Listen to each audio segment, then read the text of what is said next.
Pada saat kita merasa tidak percaya diri, yang pada akhirnya semakin stres, semakin tertekan, maka pada saat itulah bagian otak amigdala ini lebih aktif daripada sebelumnya. And what we have to do, apa yang harus kita lakukan kalau kita udah ngerasa stres seperti ini?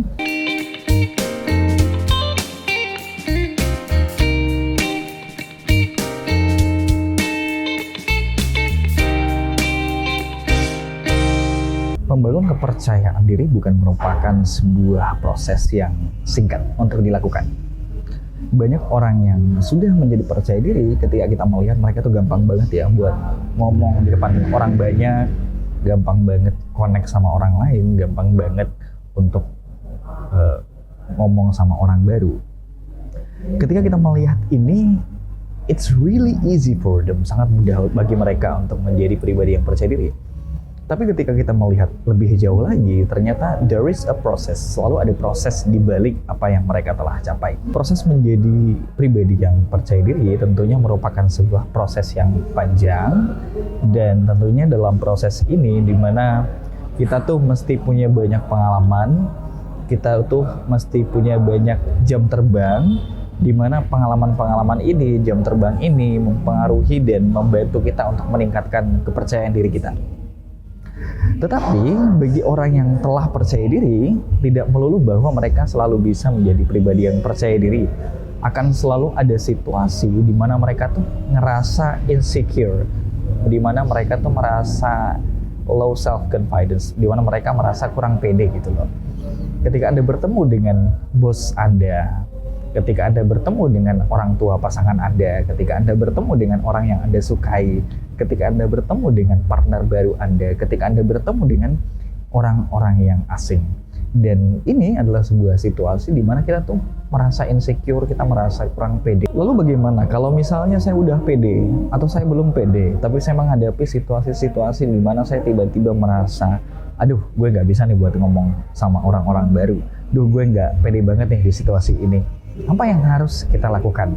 Dan di sini kita akan ngebahas tentang beberapa tips singkat, beberapa tips untuk menjadi pribadi yang percaya diri secara instan.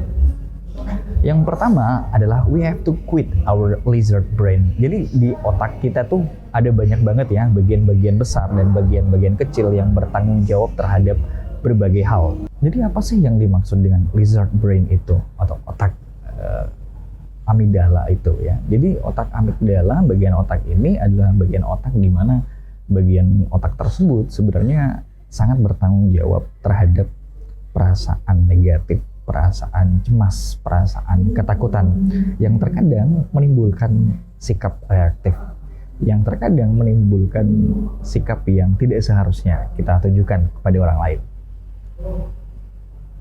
Maka dari itu, pada saat kita merasa tidak percaya diri, yang pada akhirnya semakin stres, semakin tertekan, maka pada saat itulah bagian otak amigdala ini lebih aktif daripada sebelumnya. And what we have to do, apa yang harus kita lakukan kalau kita udah ngerasa stres seperti ini? Yang harus kita lakukan adalah fokus pada perasaan-perasaan yang positif. Karena confidence dan happiness, kepercayaan diri dan perasaan bahagia ini adalah dua hal yang sebenarnya saling berhubungan ya.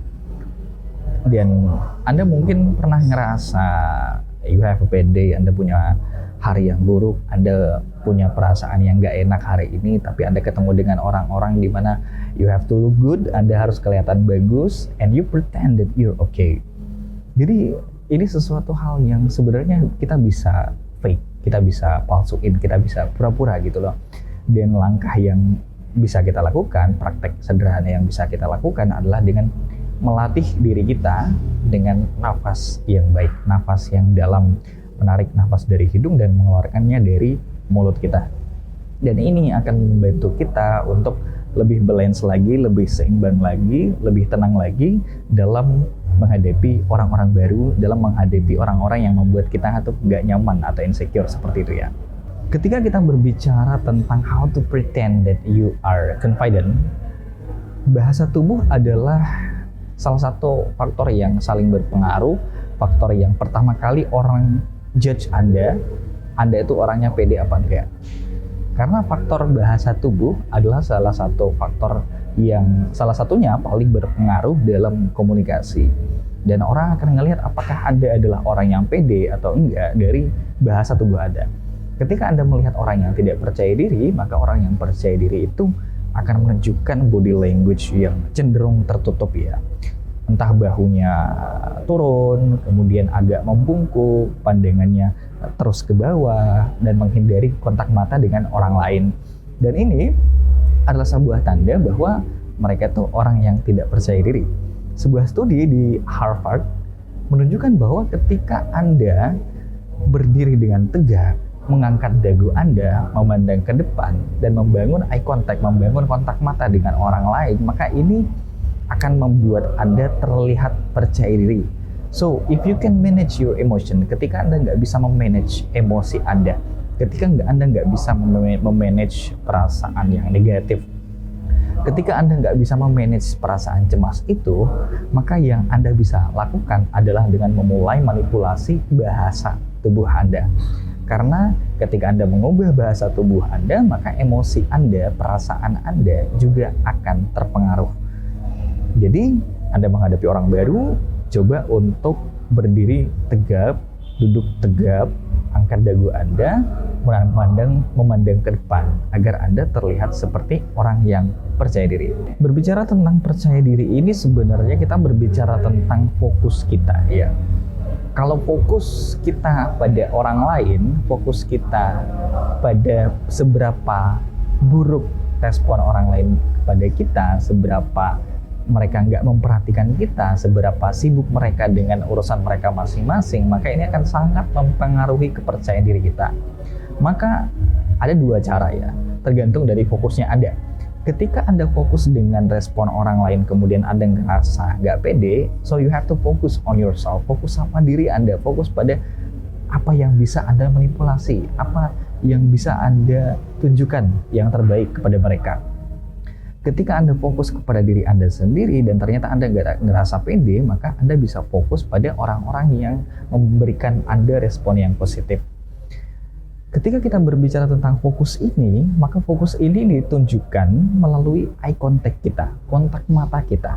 Ketika kita membangun kontak mata dengan orang lain, maka orang-orang akan melihat kita sebagai orang yang lebih percaya diri. Jika selama ini Anda lebih banyak fokus sama gadget ketika Anda membangun komunikasi dengan orang lain, atau pandangan Anda ke arah selain orang yang menjadi lawan bicara Anda, maka itu akan sangat berdampak pada judgement mereka. Eye contact yang bagus, eye contact yang efektif adalah dengan melihat langsung ke mata lawan bicara Anda. Karena kebanyakan orang yang mungkin baru melatih eye contact ini, biasanya mereka nggak fokus pada mata orang, mereka biasanya fokus di atas kepala, atau fokus di dahi, atau fokus di antara kedua mata lawan bicaranya. Maka dari itu, fokuskan pandangan mata Anda betul-betul di mata lawan bicara Anda. Dengan ini, Anda akan dianggap sebagai orang yang lebih sosial, lebih tenang, dan percaya diri. Juga seringkali ketika kita udah ketemu nih sama orang-orang baru, orang-orang yang membuat kita nggak nyaman gitu ya, kadang kita stuck dalam conversation, dalam percakapan, kita nggak tahu nih mau ngomong apa. Maka dari itu, dibandingkan mengajukan statement, lebih baik Anda bertanya, lebih banyak menggali informasi yang bisa Anda dapatkan dari lawan bicara Anda, sehingga Anda dianggap sebagai orang yang lebih mudah connect dengan orang lain. Ajukan sebanyak mungkin pertanyaan, kemudian refleksikan dari pertanyaan tersebut apa yang Anda bisa sampaikan, dan pembahasan Anda lebih banyak fokus pada orang yang menjadi lawan bicara Anda. Nah, itu tadi beberapa langkah-langkah nih ya yang bisa kita lakukan untuk look more confident. Jadi terlihat percaya diri secara instan. Tentunya selanjutnya nanti kita akan bahas lagi topik-topik terkait communication skill. Sampai jumpa.